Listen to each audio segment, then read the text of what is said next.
കർത്താവായ യേശുക്രിസ്തുവിൻ്റെ അതിപരിശുദ്ധമായ നാമം വാഴ്ത്തപ്പെടുമാറാകട്ടെ. ഗുഡ് സമരിറ്റൻ മിനിസ്ട്രീസ് അവതരിപ്പിക്കുന്ന വിസ്മയ സന്ദേശത്തിൻ്റെ എല്ലാ മാന്യ പ്രേക്ഷകർക്കും വേഗം വരുന്നവനായ കർത്താവായ യേശുക്രിസ്തുവിൻ്റെ നാമത്തിലുള്ള സ്നേഹ വന്ദനം. കർത്താവിൽ പ്രിയമുള്ളവരെ, വീണ്ടും നമുക്ക് ഒരു പുതിയ ദിവസത്തിൻ്റെ പുലർകാലത്തിൽ ദൈവത്തിൻ്റെ മാറ്റമില്ലാത്ത തിരുവചനവുമായി കണ്ടുമുട്ടുവാൻ, ദൈവവചനം ധ്യാനിക്കുവാൻ സർവകൃപാലുവായ കർത്താവ് തന്നിരിക്കുന്ന വിലപ്പെട്ട അവസരത്തിനായി ഞാൻ കർത്താവിനെ വാഴ്ത്തി സ്തുതിക്കുന്നു. വളരെ പ്രാർത്ഥനയോടെ നമുക്കായിരിക്കാം. ഈ ദിവസങ്ങളിൽ നാം എന്താണ് ചിന്തിച്ചുകൊണ്ടിരിക്കുന്ന വിഷയം? ദൈവവചനം എന്നുള്ളതാണ്, അല്ലേ? ദൈവത്തിൻ്റെ വചനം. കഴിഞ്ഞ 10 എപ്പിസോഡുകളായി നാം തുടർച്ചയായി ഈ വിഷയം ചിന്തിക്കുകയായിരുന്നു. ഇന്ന് അതിൻ്റെ 11ാമത്തെ എപ്പിസോഡിലേക്കാണ് കടന്നു വന്നിരിക്കുന്നത്. ഇന്ന് നമ്മൾ ദൈവവചനത്തിൻ്റെ പ്രവർത്തനം എന്ന വിഷയമാണ് ചിന്തിക്കുന്നത്. ദൈവവചനത്തിൻ്റെ പ്രവർത്തനം. ചിന്തയ്ക്ക് ആധാരമായൊരു വാക്യം വായിക്കാം. എബ്രായ ലേഖനം 4-ാം അധ്യായം 12-ാമത്തെ വാക്യം. എബ്രായർ 4:12. അവിടെ എന്താ വായിക്കുന്നത്? ദൈവത്തിൻ്റെ വചനം ജീവനും ചൈതന്യവുമുള്ളതായി ഇരുവായ്ത്തലയുള്ള ഏതു വാളിനേക്കാളും മൂർച്ചയേറിയതും പ്രാണനെയും ആത്മാവിനെയും സന്ധിമജ്ജകളെയും വേർവിടുവിക്കും വരെ തുളച്ചു ചെല്ലുന്നതും ഹൃദയത്തിലെ ചിന്തനങ്ങളെയും ഭാവങ്ങളെയും വിവേചിക്കുന്നതും ആകുന്നു. വളരെ സുപ്രധാനമായൊരു വാക്യം. ദൈവവചനത്തിൻ്റെ പ്രവർത്തനത്തെക്കുറിച്ച് തിരുവചനം എന്ന് പറയുന്നു. ദൈവത്തിൻ്റെ വചനം ജീവനും ചൈതന്യവുമുള്ളതായി ഇരുവായ്ത്തലയുള്ള ഏതു വാളിനേക്കാളും മൂർച്ചയേറിയതും പ്രാണനെയും ആത്മാവിനെയും സന്ധിമജ്ജകളെയും വേർപിടുവിക്കും വരെ തുളച്ചു ചെല്ലുന്നതും ഹൃദയത്തിലെ ചിന്തനങ്ങളെയും ഭാവങ്ങളെയും വിവേചിക്കുന്നതും ആകുന്നു. പ്രിയമുള്ളവരെ, അഖിലാണ്ടം ദൈവത്തിൻ്റെ സൃഷ്ടിയും വിശുദ്ധ വേദപുസ്തകം ദൈവത്തിൻ്റെ ഗ്രന്ഥവുമാണ്. ഈ 2 മുഖാന്തരങ്ങളിലൂടെയും ദൈവം മനുഷ്യനോട് സംസാരിക്കും. ഞാൻ പറഞ്ഞത് ശ്രദ്ധിച്ചോ? ഈ അഖിലാണ്ടം ദൈവത്തിൻ്റെ സൃഷ്ടിയാണ്, തിരുവചനം ദൈവത്തിൻ്റെ ഗ്രന്ഥമാണ്. ഈ 2 മാധ്യമങ്ങളിലൂടെയും ദൈവം മനുഷ്യനോട് സംസാരിക്കുന്നു. അപ്പോൾ എല്ലാ കാലഘട്ടങ്ങളിലുമുള്ള മനുഷ്യന് ഉള്ള ദൈവിക നിർദ്ദേശങ്ങളാണ് തിരുവചനത്തിൽ അടങ്ങിയിരിക്കുന്നത്. അപ്പോൾ മനുഷ്യ ജീവിതങ്ങളിൽ ഇത്രത്തോളം സ്വാധീനം ചെലുത്തിയിട്ടുള്ള മറ്റൊരു മതഗ്രന്ഥവും ലോകചരിത്രം കണ്ടിട്ടില്ല. ഞാൻ പറഞ്ഞ വാചകം ശ്രദ്ധിച്ചോ? മനുഷ്യജീവിതങ്ങളിൽ ഇത്രത്തോളം സ്വാധീനം ചെലുത്തിയിട്ടുള്ള മറ്റൊരു ഗ്രന്ഥവും ലോകചരിത്രം കണ്ടിട്ടില്ല.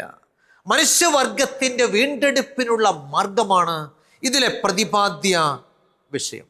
വ്യക്തികളെയും സമൂഹങ്ങളെയും രൂപാന്തരപ്പെടുത്തുന്നതിൽ ഈ പുസ്തകം വഹിച്ചിട്ടുള്ള പങ്ക് അവർണ്ണനീയമാണ്. കർത്താവായ യേശുക്രിസ്തു എന്ന ലോകരക്ഷകനെയും ഈ ക്രിസ്തുവിൽ കൂടെയുള്ള മനുഷ്യവർഗത്തിന് ലഭ്യമാകുന്ന രക്ഷയും ആണ് ഇതിൽ പ്രതിപാദിച്ചിരിക്കുന്നത്.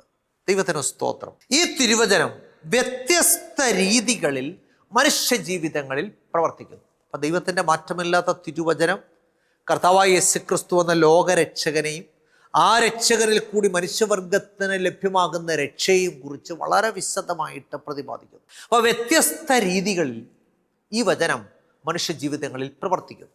നമ്മൾ ഇന്ന് ചിന്തിക്കാൻ പോകുന്നത് ഏതൊക്കെ രീതികളിലാണ് വചനം പ്രവർത്തിക്കുന്നത്. അപ്പോൾ ദൈവവചനത്തിൻ്റെ പ്രവർത്തനം.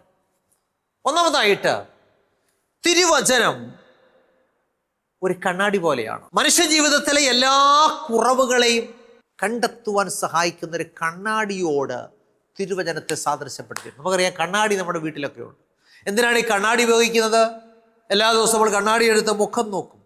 എന്തെങ്കിലും കുറവുകളുണ്ടോ, അല്ലേ, അഴുക്കുണ്ടോ, ഇതൊക്കെ പരിശോധിക്കാൻ.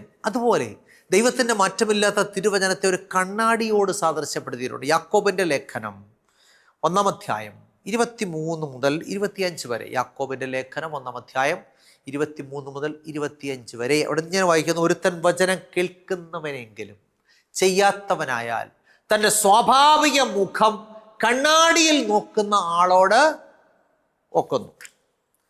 അവൻ തന്നെത്താൻ കണ്ട് പുറപ്പെട്ട് താൻ ഇന്ന രൂപമായിരുന്നു എന്ന് ഉടനെ മറന്നുപോകുന്നു. സ്വാതന്ത്ര്യത്തിൻ്റെ തികഞ്ഞ ന്യായപ്രമാണം ഉറ്റുനോക്കി അതിൽ നിലനിൽക്കുന്നവനോ കെട്ട് മറക്കുന്നവനല്ല, പ്രവൃത്തി ചെയ്യുന്നവനായി താൻ ചെയ്യുന്നതിൽ ഭാഗ്യവാനാകും. വചനം പറയുകയാണ്, ഒരുത്തൻ വചനം കേൾക്കുന്നവനെങ്കിലും ചെയ്യാത്തവനായാൽ തൻ്റെ സ്വാഭാവിക മുഖം കണ്ണാടിയിൽ നോക്കുന്ന ആളോടൊക്കുന്നു. അപ്പം തിരുവചനം ഒരു കണ്ണാടിയാണ്. അപ്പം ദൈവത്തിൻ്റെ മാറ്റമില്ലാത്ത തിരുവചനമാകുന്ന കണ്ണാടിക്ക് മുന്നിൽ നിൽക്കുന്ന ഒരുവന് മാത്രമേ തൻ്റെ കുറവുകളെ കണ്ടറിഞ്ഞ് പരിഹാരം വരുത്തുവാൻ കഴിയുകയുള്ളൂ. കവി ഇങ്ങനെ പാടിയിട്ടുണ്ടല്ലോ, കണ്ണാടി കാൺമോളവും തന്നുട മുഖം ഏറ്റം നന്നു നിരൂപിക്കും വിരൂപന്മാർ. എന്താണ് കവി പാടിയത്? കണ്ണാടി കാൺമോളം തന്നുട മുഖം ഏറ്റം നന്നു നിരൂപിക്കും വിരൂപന്മാർ. എന്താ എൻ്റെ അർത്ഥം? അതായത് എത്ര വിരൂപനായ വ്യക്തിയായിരുന്നാലും കണ്ണാടി കാണുന്നത് വരെ അദ്ദേഹത്തിന്റെ ചിന്ത എന്തായിരിക്കും? താനാണ് ഈ ലോകത്തിലെ ഏറ്റവും വലിയ സുന്ദരൻ അല്ലെങ്കിൽ സുന്ദരി. എന്നാൽ കണ്ണാടി കണ്ടു കഴിയുമ്പോഴാണ് തൻ്റെ മുഖത്തിൻ്റെ വൈരൂപ്യം തിരിച്ചറിയുന്നത്. ദൈവത്തിൻ്റെ മാറ്റമില്ലാത്ത തിരുവചനവും ഇതുപോലെയാണ്. ഈ തിരുവചനം വായിച്ച് ഗ്രഹിക്കുമ്പോഴാണ് നമ്മുടെ ജീവിതത്തിലെ കുറവുകൾ, വൈരൂപ്യങ്ങൾ നമുക്ക് തിരിച്ചറിയാൻ സാധിക്കുന്നു. എന്ന് പറഞ്ഞാൽ ജീവിതത്തിലെ കുറവുകളെ കണ്ടെത്തുവാൻ നമ്മെ സഹായിക്കുന്ന കണ്ണാടിയാണ് ദൈവത്തിൻ്റെ വചനം. അപ്പം ദൈവത്തിൻ്റെ വചനത്തിൻ്റെ പ്രവർത്തനം ഒരു കണ്ണാടി പോലെയാണെന്ന് തിരുവചനം നമ്മളെ പഠിപ്പിക്കുന്നു. ഇനി രണ്ടാമതായിട്ട് ദൈവവചനത്തെ വിത്തിനോട് സാദൃശ്യപ്പെടുത്തിയിട്ടുണ്ട്. വിത്ത്, അപ്പം വിതച്ചാൽ ഫലം നൽകുന്ന വിത്തിനോട് തിരുവചനത്തെ സാദൃശ്യപ്പെടുത്തിയിട്ടുണ്ട്. വിതയ്ക്കുന്നവൻ്റെ ഉപമയെക്കുറിച്ചുള്ള വിശദീകരണത്തിൽ കർത്താവ് ഒരു കാര്യം വ്യക്തമായിട്ട് പറഞ്ഞു. ലൂക്കോസ് 8:11. അവിടെ എന്താ പറഞ്ഞത്? ലൂക്കോസ് 8:11 വിത്ത് ദൈവവചനം. അപ്പൊ ദൈവവചനത്തെ എന്തിനോട് സാദൃശ്യപ്പെടുത്തിയിട്ടുണ്ട്? വിതച്ചാൽ ഫലം നൽകുന്ന വിത്തിനോട്. എന്താണ് ഈ വിത്തിൻ്റെ ഉപയോഗം? നാം കർഷകരെ ശ്രദ്ധിച്ചാൽ അവർ വിളവെടുക്കുമ്പോൾ ആ വിളവിലെ ഏറ്റവും മെച്ചപ്പെട്ട ധാന്യം വിത്തായിട്ട് സൂക്ഷിക്കാറുണ്ട്. അടുത്ത വർഷത്തെ കൃഷിക്കായിട്ട് വിത്തായിട്ട് സൂക്ഷിക്കാറുണ്ട്. അപ്രകാരം സൂക്ഷിക്കുന്ന ഓരോ വിത്തിലും എന്തടങ്ങിയിട്ടുണ്ട്? ഒരു വിലപ്പെട്ട ജീവൻ അടങ്ങിയിട്ടുണ്ട്. ഇതുപോലെയാണ് ദൈവത്തിൻ്റെ വചനവും. വിലപ്പെട്ട ജീവൻ ഒളിഞ്ഞിരിക്കുന്ന വിത്താണ് ദൈവത്തിൻ്റെ വചനം. അപ്പം ദൈവവചനം കർത്താവ് ഇപ്രകാരം പറഞ്ഞു. യോഹന്നാന്റെ സുവിശേഷം 12-ാം അധ്യായം 24-ാമത്തെ വാക്യം. യോഹന്നാൻ 12:24. ആമേൻ ആമേൻ ഞാൻ നിങ്ങളോട് പറയുന്നു, കോതമ്പ് മണി നിലത്ത് വീണ് ചാകുന്നില്ല എങ്കിൽ തനിയെ ഇരിക്കും, ചത്തു എങ്കിലോ വളരെ വിളവുണ്ടാകും. അപ്പം നോക്കിയ ഓരോ മണികൾക്കകത്തും എന്തുണ്ട്? വിലപ്പെട്ട ജീവൻ ഒളിഞ്ഞിരിപ്പുണ്ട്. അങ്ങനെയെങ്കിൽ നിത്യജീവന്റെ വിളവ് പുറപ്പെടുവിക്കുവാൻ കഴിയുന്ന വിത്താണ് ദൈവത്തിൻ്റെ വചനം. അപ്പം ദൈവവചനത്തിൻ്റെ പ്രവർത്തനം കണ്ടോ? ഇത് കണ്ണാടി പോലെ പ്രവർത്തിക്കുന്നു, ഇത് വിത്ത് പോലെ പ്രവർത്തിക്കുന്നു. അപ്പം നിത്യജീവന്റെ വിളവ് പുറപ്പെടുവിക്കുവാൻ കഴിയുന്ന വിത്താണ് ദൈവത്തിൻ്റെ വചനം. ഇനി മൂന്നാമതായിട്ട് ദൈവത്തിൻ്റെ വചനത്തെ വെള്ളത്തോട് ഉപമിച്ചിട്ടുണ്ട്. അപ്പം നമുക്കറിയാം ശുദ്ധീകരണ ശേഷിയുള്ളതാണ് വെള്ളം. നാം കുടിക്കുന്നതിന് മാത്രമല്ല കഴുകുന്നതിനും വെള്ളം ഉപയോഗിക്കാറുണ്ട്. നമുക്ക് കുടിക്കാനും വെള്ളം വേണം, കഴുകാനും വെള്ളം വേണം. അപ്പം നമ്മുടെ പുറമെയുള്ള മാലിന്യങ്ങളെ കഴുകുവാൻ നാം വെള്ളം ഉപയോഗിക്കുന്നു. എന്നാൽ ദൈവത്തിൻ്റെ മാറ്റമില്ലാത്ത തിരുവചനമാകുന്ന വെള്ളമോ നമ്മെ ബാഹ്യമായും ആന്തരികമായും കഴുകുന്നു. എഫെസ്യർ ലേഖനം 5-ാം അധ്യായം 26-27 വാക്യങ്ങൾ. എഫെസ്യർ 5:26-27 വാക്യങ്ങൾ. അവിടുന്ന് അവളെ വചനത്തോടുകൂടിയ ജലസ്നാനത്താൽ വെടിപ്പാക്കി വിശുദ്ധീകരിക്കേണ്ടതിനും കറ, ചുളുക്കം മുതലായത് ഒന്നുമില്ലാതെ സഭയെ ശുദ്ധയും നിഷ്കളങ്കയുമായി തനിക്ക് തന്നെ തേജസ്സോടെ മുൻനിർത്തേണ്ടതിനും തന്നെത്താൻ അവൾക്ക് വേണ്ടി ഏൽപ്പിച്ചു കൊടുത്തു. വചനം പറയാണ്, അവിടുന്ന് അവളെ വചനത്തോടുകൂടിയ ജലസ്നാനത്താൽ വെടിപ്പാക്കി. എന്ന് പറഞ്ഞാൽ വചനം വെള്ളം പോലെ പ്രവർത്തിക്കുന്നു. ഒരു മനുഷ്യനെ ബാഹ്യമായും ആന്തരികമായും ശുദ്ധീകരിക്കുന്ന വെള്ളമാണ് ദൈവത്തിൻ്റെ മാറ്റമില്ലാത്ത തിരുവചനം. യേശു പ്രകാരം പറഞ്ഞു. എന്ത് പറഞ്ഞു? യോഹന്നാൻ 4:13-14. യോഹന്നാൻ 4:13-14 വാക്യങ്ങൾ. യേശുവളോട്, ഈ വെള്ളം കുടിക്കുന്നവനെല്ലാം പിന്നെയും ദാഹിക്കും. ഞാൻ കൊടുക്കുന്ന വെള്ളം കുടിക്കുന്നവനോ ഒരു നാളും ദാഹിക്കുകയില്ല. ഞാൻ കൊടുക്കുന്ന വെള്ളം അവനിൽ നിത്യജീവങ്കിലേക്ക് പൊങ്ങി വരുന്ന നീരുറവിയായി തീരുമെന്ന് ഉത്തരം പറഞ്ഞു. യേശു എന്താ പറഞ്ഞത്? ഞാൻ കൊടുക്കുന്ന വെള്ളം കുടിക്കുന്നവൻ ഒരു നാളും ദാഹിക്കയില്ല. അപ്പം നമ്മെ കഴുകി വെടിപ്പാക്കുന്ന, നമ്മുടെ ആത്മാവിൻ്റെ ദാഹം തീർക്കുന്ന നിത്യജീവന്റെ ഉറവയാണ് തിരുവചനം. അപ്പം ഈ തിരുവചനം വെള്ളം പോലെ പ്രവർത്തിക്കുന്നു, നമ്മെ കഴുകി വെടിപ്പാക്കും. നമ്മൾ ഇന്ന് ഈ പരുവത്തിലൊക്കെ നിൽക്കുന്നതിൻ്റെ കാരണം എന്താണ്? വചനം നമ്മെ കഴുകിയത് കൊണ്ടാണ്. ദൈവത്തിന് സ്തോത്രം.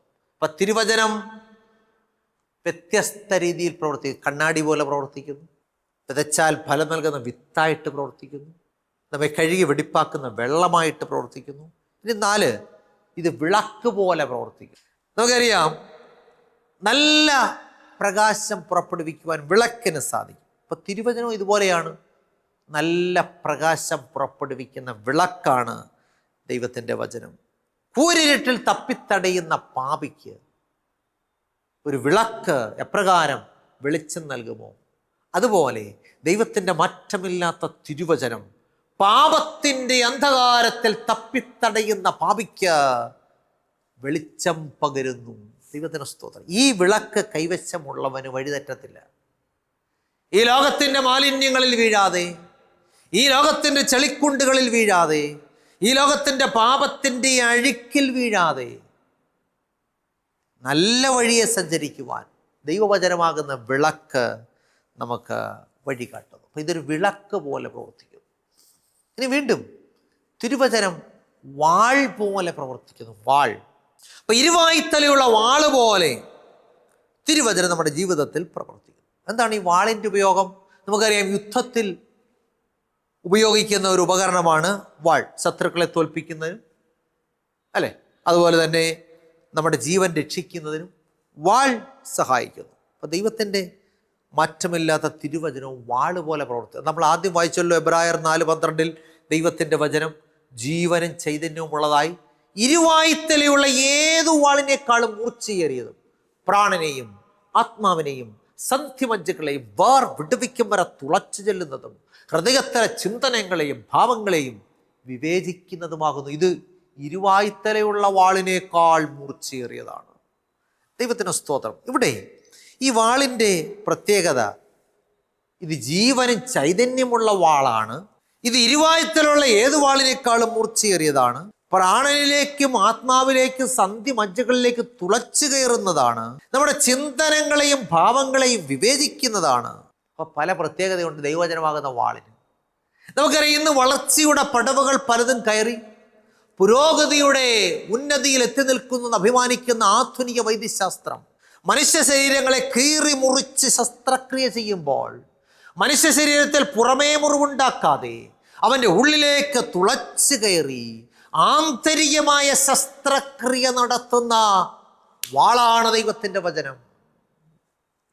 ഈ വാള് പ്രാണനെയും ആത്മാവിനെയും സന്ധിമജ്ജകളെയും വേർവിടുവിക്കുമ്പോൾ തുളച്ചു ചെല്ലുന്ന വാളാണ് ദൈവത്തിൻ്റെ വചനം. അപ്പോൾ ഈ വാള് പോലെ തിരുവചനം പ്രവർത്തിക്കുന്നു.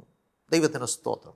അപ്പോൾ ഈ വാൾ കൈവശമുള്ളവന് ഏത് പ്രതികൂലങ്ങളെയും അതിജീവിച്ച് മുന്നേറുവാൻ സാധിക്കും. അപ്പോൾ ദൈവവചനമാകുന്ന വാൾ നമ്മുടെ കൈവശം ഉണ്ടായിരിക്കണം. അപ്പോൾ ദൈവവചനത്തിൻ്റെ പ്രവർത്തനം കണ്ടോ, ഇത് വാള് പോലെ പ്രവർത്തിക്കുന്നു. ഇനി അടുത്തതായിട്ട് ദൈവവചനം സ്വർണം പോലെ പ്രവർത്തിക്കുന്നു. സ്വർണം, നമുക്കറിയാം, എല്ലാവരും സമ്പാദിക്കാൻ ആഗ്രഹിക്കുന്ന ഒന്നാണ് ഏത്? സ്വർണം. രജക്കന്മാരും നാടുവാഴികളും പ്രഭുക്കന്മാരുമൊക്കെ ആവോളം സമ്പാദിക്കാൻ ശ്രമിച്ച വിലപ്പെട്ട സമ്പത്താണ് ഏത്? സ്വർണം. നമുക്കറിയാം, വിദേശ രാജ്യങ്ങൾ പലതും ഇന്ത്യയിലേക്ക് പടയോട്ടം നടത്തിയതിൻ്റെ പിന്നിലുള്ള മൂലകാരണം എന്താണ്? ഇവിടെ ഉണ്ടായിരുന്ന സ്വർണമെന്ന സമ്പത്താണ്. ആ സമ്പത്ത് അപഹരിക്കാൻ വേണ്ടിയിട്ടാണ് പല രാജാക്കന്മാരും, വിദേശ രാജാക്കന്മാർ ഇന്ത്യയിലേക്ക് പടയോട്ടം നടത്തിയത്. ഓക്കെ, എന്നാൽ ഈ ലോകത്തിലെ പൊന്നിനേക്കാളും തങ്കത്തെക്കാളും വിലയേറിയ സമ്പത്താണ് ദൈവത്തിൻ്റെ വചനം. സങ്കീർത്തനം 119:127 എന്താ വായിക്കുന്നത്? 119 സങ്കീർത്തനം 127 വാക്യം. അതുകൊണ്ട് അങ്ങയുടെ കൽപ്പനകൾ എനിക്ക് പൊന്നിലും തങ്കത്തിലും അധികം പ്രിയമാകുന്നു. അപ്പോൾ ദൈവത്തിൻ്റെ വചനം പൊന്നിനേക്കാളും തങ്കത്തെക്കാളും ഏറ്റവും വിലപ്പെട്ടതാണ്. ദൈവത്തിന് സ്തോത്രം. ഈ ലോകത്തിലെ ഏത് പൊന്നിനേക്കാളും ഏത് തങ്കത്തെക്കാളും ആഗ്രഹിക്കത്തക്ക സമ്പത്താണ് ദൈവത്തിൻ്റെ വചനം. ഈ സമ്പത്ത് കൈവശമുള്ളവനാണ് ദൈവത്തിൻ്റെ ദൃഷ്ടിയിൽ ഏറ്റവും സമ്പന്നൻ. ശവസംസ്കാര ശുശ്രൂഷകൾ നടത്തുന്ന സമയത്ത് ശുശ്രൂഷകന്മാർ പറയുന്ന വാചകം ശ്രദ്ധിച്ചിട്ടുണ്ടോ? ഇതാകുന്നു നമ്മുടെ അവസാനമെങ്കിൽ രാജാക്കന്മാരും പ്രഭുക്കന്മാരും പൊന്നിനെ ശേഖരിക്കുന്നത് എന്തിന്? അപ്പൊ ഈ ലോകത്തിലെ പൊന്നും വെള്ളിയും തങ്കവും ഒക്കെ മരണം വരെ കൈവശം വെച്ചേക്കാം, അത് കഴിഞ്ഞ് കളഞ്ഞിട്ട് പോകാനേ പറ്റത്തുള്ളൂ. എന്നാൽ ദൈവത്തിൻ്റെ മാറ്റമില്ലാത്ത തിരുവചനമാകുന്ന സ്വർണം അത് എന്നെന്നും നമ്മോടൊപ്പം നിലനിൽക്കുന്നതാണ്.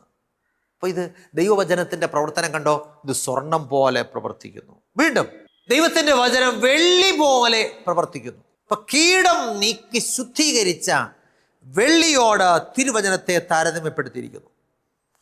നമുക്കറിയാം, ഒരു കാലത്ത് സ്വർണത്തെക്കാളും വിലമതിച്ചിരുന്ന ലോഹമായിരുന്നു വെള്ളി. ആ വെള്ളിയോട് തിരുവചനത്തെ സാദൃശ്യപ്പെടുത്തിയിരിക്കുന്നു. 12 സങ്കീർത്തനം 6-ാമത്തെ വാക്യം വായിക്കുന്നു. സങ്കീർത്തനങ്ങൾ 12:6. യഹോവയുടെ വചനങ്ങൾ നിർമ്മല വചനങ്ങളാകുന്നു, നിലത്ത് ഉലയിലുരുക്കി 7 പ്രാവശ്യം ശുദ്ധി ചെയ്ത വെള്ളി പോലെ തന്നെ. ഇത് വെള്ളിയോട് സാദൃശ്യപ്പെടുത്തിയിരിക്കുന്നു. അപ്പൊ നമ്മുടെ ജീവിതത്തിലെ പാപത്തിൻ്റെ എല്ലാ മാലിന്യങ്ങളെയും നീക്കി വിലപിടിപ്പുള്ള വെള്ളി പോലെയാക്കി തീർക്കുവാൻ തിരുവചനം നമ്മെ സഹായിക്കും. വീണ്ടും ഈ വചനത്തെ പാലിനോട് സാദൃശ്യപ്പെടുത്തിയിട്ടുണ്ട്. നമുക്കറിയാം എന്താ പാലിൻ്റെ പ്രത്യേകത? എല്ലാ പോഷകങ്ങളും അടങ്ങിയ ഒരു ഉത്തമ ആഹാരമാണേത്? പാൽ. അപ്പോൾ പാൽ കുടിച്ചാൽ എല്ലാ പോഷകങ്ങളും ലഭിക്കും. വചനവും അതുപോലെയാണ്. അപ്പോസ്തലനായ പത്രോസ് 1-ാം ലേഖനം 2-ാം അധ്യായം 2-ാമത്തെ വാക്യത്തിൽ ഞാൻ രേഖപ്പെടുത്തിയിട്ടുണ്ട്. പത്രോസിൻ്റെ 1-ാം ലേഖനം 2-ാം അധ്യായം 2-ാമത്തെ വാക്യം. ഇപ്പോൾ ജനിച്ച ശിശുക്കളെ പോലെ രക്ഷയ്ക്കായിട്ട് വളരുവാൻ വചനമെന്ന മായമില്ലാത്ത പാൽ കുടിപ്പാൻ വാഞ്ചിപ്പീൻ. അപ്പോൾ ഈ വചനം എന്താണ്? മായമില്ലാത്ത പാലാണ്. രക്ഷയ്ക്കായിട്ട് വളരുവാൻ നമ്മെ സഹായിക്കുന്ന മായമില്ലാത്ത പാൽ. അപ്പോൾ ഇത് പാല് പോലെ പ്രവർത്തിക്കും. ഇത് എല്ലാ ദിവസവും കുടിക്കണം. ദിനംതോറും ഈ പാല് കുടിക്കുന്നവന് ആത്മീയമായി വളരുവാനുള്ള എല്ലാ പോഷകാംശങ്ങളും കിട്ടും. എന്ന് പറഞ്ഞാൽ വളർച്ച മുരടിക്കത്തില്ല. ആത്മീയമായിട്ട് നാം തഴച്ചു വളരുവാനായിട്ടിടയായിത്തീരും. ഇനി വീണ്ടും ഈ വചനം അപ്പം പോലെ പ്രവർത്തിക്കുന്നു. നമുക്കറിയാം, മനുഷ്യന് ദൈനംദിനം ഭക്ഷണം വേണം, അല്ലേ? ഭക്ഷണം ഇല്ലാതെ മനുഷ്യന് ജീവിക്കാൻ പറ്റുമോ? ഇല്ല. മനുഷ്യൻ്റെ ശരിയായ വളർച്ചയ്ക്ക്, രോഗപ്രതിരോധ ശേഷിക്കൊക്കെ പോഷക സമൃദ്ധമായ ആഹാരം വേണം, ഭക്ഷണം വേണം, അപ്പം വേണം. അപ്പോൾ ദൈവവചനം അതുപോലെയാണ്. എന്താണ്? എല്ലാ പോഷകങ്ങളും പ്രദാനം ചെയ്യുന്ന അപ്പം ആണ് ദൈവത്തിൻ്റെ വചനം. യേശു ഇങ്ങനെ പറഞ്ഞു, മത്തായി 4:4. മനുഷ്യൻ അപ്പം കൊണ്ട് മാത്രമല്ല ദൈവത്തിൻ്റെ വായിൽ നിന്ന് വരുന്ന സകല വചനം കൊണ്ട് ജീവിക്കുന്നു. അപ്പം മാത്രം നിന്നാൽ പോരാ, പിന്നെ എന്തോ കൂടെ കഴിക്കണം? ദൈവവചനമാകുന്ന അപ്പം ഭക്ഷിക്കണം. അപ്പോൾ നമ്മൾ ഭൗതിക ഭക്ഷണം കഴിക്കുമ്പോൾ ശാരീരികമായിട്ട് നമുക്ക് ആവശ്യമായ വളർച്ചയൊക്കെ ലഭിക്കും. എന്നാൽ നമ്മുടെ ആത്മീയമായ വളർച്ച നേരെയാകണമെങ്കിൽ ദൈവവചനമാകുന്ന പോഷകസമൃദ്ധമായ അപ്പം ഭക്ഷിക്കണം. മനുഷ്യൻ അപ്പം കൊണ്ട് മാത്രമല്ല ദൈവത്തിൻ്റെ വായിൽ നിന്ന് വരുന്ന സകല വചനം കൊണ്ട് ജീവിക്കുന്നു. അപ്പോൾ ദൈവത്തിൻ്റെ വചനവും എന്താണ്? അപ്പമാണ്. ഇനി ഈ വചനം തേൻ പോലെ പ്രവർത്തിക്കുന്നു. തേൻ എന്ന് കേട്ടപ്പോഴേ നമുക്ക് വളരെ സന്തോഷമായി. എന്താ? വളരെ മാധുര്യമേറിയ, വളരെ എന്താണ്, പോഷകസമൃദ്ധമായ ഒരു മരുന്നാണ് തേൻ, അല്ലേ? ആയുർവേദ ഔഷധങ്ങളിലൊക്കെ ഉപയോഗിക്കുന്ന വിലപ്പെട്ട ഒരു വസ്തുവാണ് ഇത് തേൻ എന്ന് പറയുന്നത്. വളരെ പ്രതിരോധശേഷി നൽകുന്ന, അല്ലേ, രോഗങ്ങളെ നീക്കുവാൻ കഴിയുന്ന ഒരു നല്ല ഔഷധമാണ് തേൻ. ഈ തേനിൻ്റെ ഔഷധമൂല്യം വളരെ വലിയതാണ്. അതുപോലെയാണ് ദൈവത്തിൻ്റെ വചനവും. വളരെ ഔഷധമൂല്യം കൂടിയ ഒന്നാണ് വചനം. നമ്മൾ സങ്കീർത്തനങ്ങൾ 119:103 ഇങ്ങനെ വായിക്കുന്നു. സങ്കീർത്തനം 119:103. തിരുവചനം എൻ്റെ അണ്ണാക്കിന് എത്ര മധുരം, അതെൻ്റെ വായ്ക്ക് തേനിലും നല്ലത്. അപ്പൊ തിരുവചനത്തെ എന്തിനോട് സാദൃശ്യപ്പെടുത്തിയിരിക്കുന്നു? തേനിനോട്.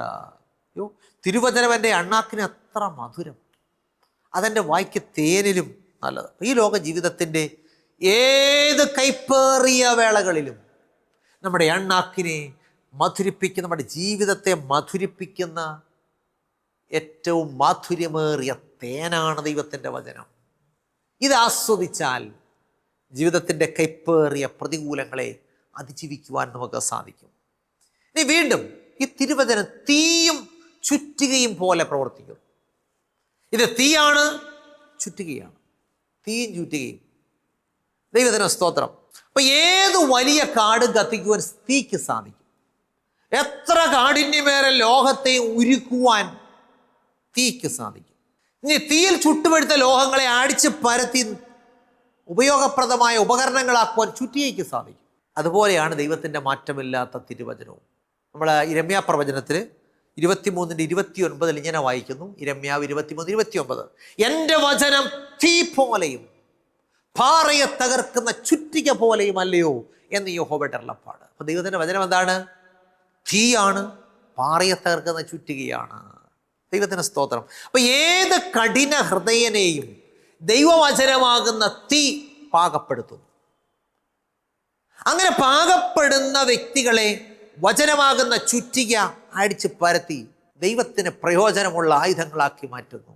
ദൈവത്തിന് സ്തോത്രം. അപ്പൊ എൻ്റെ വചനം തീ പോലെയും പാറയെ തകർക്കുന്ന ചുറ്റിക പോലെയും അല്ലയോ എന്ന് യഹോവയുടെ അരുളപ്പാട്. അപ്പൊ നോക്കിക്കേ, അപ്പൊ ദൈവത്തിന്റെ വചനം എന്തൊക്കെയാണ്? കണ്ണാടിയാണ്, വിത്താണ്, വിളക്കാണ്, വെള്ളമാണ്, തീയാണ്, പാലാണ്, തേനാണ്, അപ്പമാണ്, ചുറ്റികയാണ്, അല്ലെ? പല വിധത്തിലുള്ള വചനത്തിൻ്റെ പ്രവർത്തനം നമുക്ക് കാണുവാനായിട്ട് സാധിച്ചു. പ്രിയമുള്ളവരെ, ദൈവത്തിൻ്റെ വചനത്തിൻ്റെ ആ പ്രവർത്തനം എത്ര വലിയതാണ്. വ്യത്യസ്തങ്ങളായ രീതികളിൽ തിരുവചനം നമ്മുടെ ജീവിതങ്ങളിൽ പ്രവർത്തിക്കുന്നു. നമ്മളെ ദൈവത്തിന് കൊള്ളാകുന്ന വ്യക്തിത്വങ്ങളാക്കി രൂപാന്തരപ്പെടുത്തുവാൻ തിരുവചനത്തിന് സാധിക്കും. നമ്മുടെ വളർച്ചയ്ക്ക് ആവശ്യമായ എല്ലാ പോഷകങ്ങളും തിരുവചനമാകുന്ന പാൽ നമുക്ക് നൽകുന്നു. നമ്മെ അടിച്ച് പരത്തി റെഡിയാക്കുവാൻ ഈ ചുറ്റികയാകുന്ന വചനം നമ്മെ സഹായിക്കുന്നു. നമ്മെ പാകപ്പെടുത്തുവാൻ തിരുവചനമാകുന്ന തീ സഹായിക്കുന്നു. നമുക്ക് നിത്യജീവൻ പുറപ്പെടുവിക്കുന്ന വിത്തായിട്ട് വചനം പ്രവർത്തിക്കുന്നു. നമ്മെ കഴുകി വെടിപ്പാക്കുന്ന വെള്ളമായിട്ട് തിരുവചനം പ്രവർത്തിക്കുന്നു. നമ്മളെ ആന്തരികമായും ബാഹ്യമായിട്ട് ശുദ്ധീകരിക്കുന്നു. നമ്മുടെ ജീവിതത്തിൻ്റെ കുറവുകളെ കണ്ടെത്തുവാൻ സഹായിക്കുന്ന കണ്ണാടിയായിട്ട് വചനം പ്രവർത്തിക്കുന്നു. നമ്മുടെ ഹൃദയത്തിൻ്റെ ഉള്ളിലേക്ക് തുളച്ചു കയറുന്ന വാളായിട്ട് ദൈവത്തിൻ്റെ വചനം പ്രവർത്തിക്കുന്നു. നമ്മുടെ വളർച്ചയ്ക്ക് ആവശ്യമായ എല്ലാ പോഷകങ്ങളും നൽകുന്ന അപ്പമായിട്ട് വചനം പ്രവർത്തിക്കുന്നു. നോക്കിക്കേ, ദൈവത്തിൻ്റെ വചനത്തിൻ്റെ പ്രവർത്തനം വ്യത്യസ്തങ്ങളായ തലങ്ങളിൽ ഇത് പ്രവർത്തിക്കുന്നു. അതുകൊണ്ട് ദിനം തോറും ഈ വചനം നാം വായിക്കണം, അത് ഗ്രഹിക്കണം, അതനുസരിക്കണം, വിശുദ്ധിയും വേർപാടുമുള്ള ജീവിതം നയിക്കണം. വചനത്തിൻ്റെ വെളിച്ചത്തിൽ സഞ്ചരിക്കുമ്പോൾ ഏത് പാപത്തിൻ്റെ കൂരിരുട്ടിലും ഈ വിളക്ക് നമ്മെ നേർവഴിക്ക് നയിക്കും. അതുകൊണ്ട് പ്രിയമുള്ളവർ, ഈ നാളുകളിൽ ദൈവവചനത്തിന് കൊടുക്കേണ്ടുന്ന പ്രാധാന്യം നാം കൊടുക്കാറുണ്ടോ? ഇന്ന് മൊബൈൽ ഫോണിൽ തോണ്ടിയും കളിച്ചും ഇരിക്കുന്ന ഒരു തലമുറയാണ് നമ്മൾ കാണുന്നത്.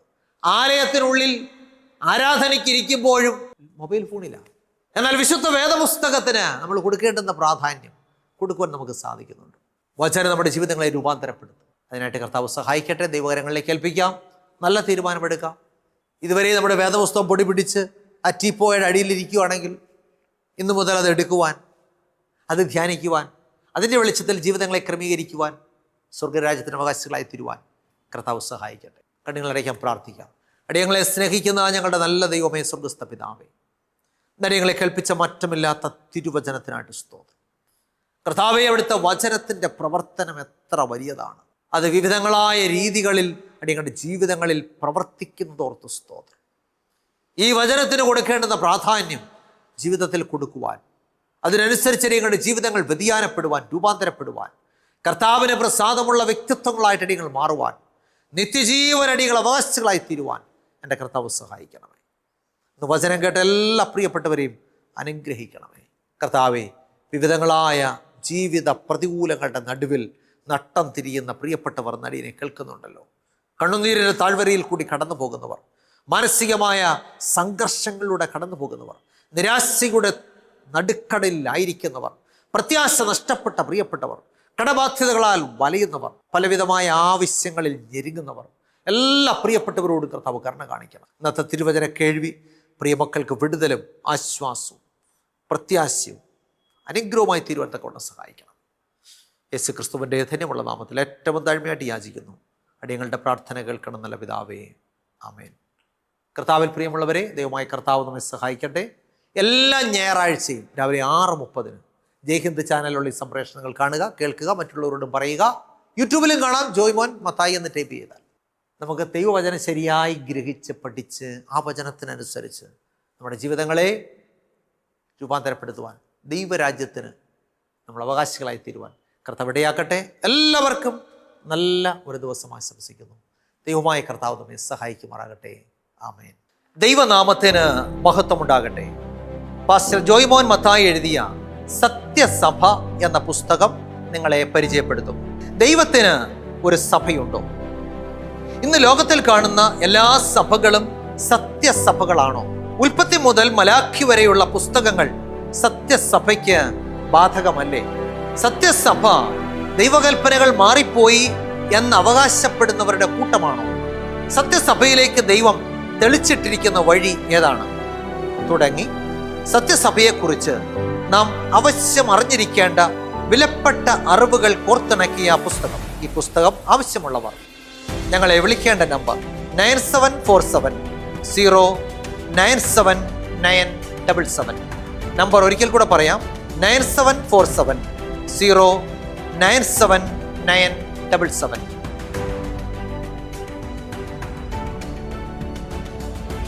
ശ്രീ പേരകത്ത് ചെറിയാൻസ്കറിയ എഴുതിയ ഒരു ഉത്തമ ഗ്രന്ഥം നിങ്ങളെ പരിചയപ്പെടുത്തും.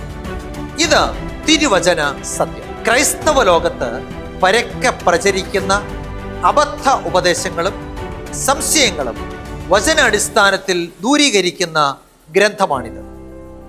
ദൈവത്തിൻ്റെ അരുളപ്പാടുകൾ സാർവത്രികമാണെന്നും അത് നിത്യമാണെന്നും ലളിതമായും യുക്തിഭദ്രമായും അവതരിപ്പിക്കുന്ന ഗ്രന്ഥം. ഈ ഗ്രന്ഥം തികച്ചും സൗജന്യമായിട്ട് നൽകുന്നു.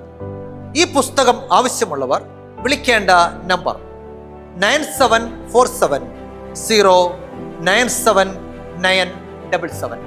ഒരിക്കൽ കൂടെ പറയാം, 9747097977.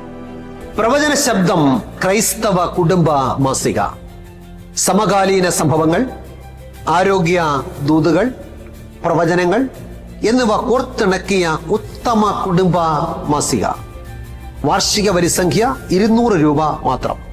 വരിക്കാരാകുവാൻ ആഗ്രഹിക്കുന്നവർ വിളിക്കേണ്ട ഫോൺ നമ്പർ 9168433122 9747097977.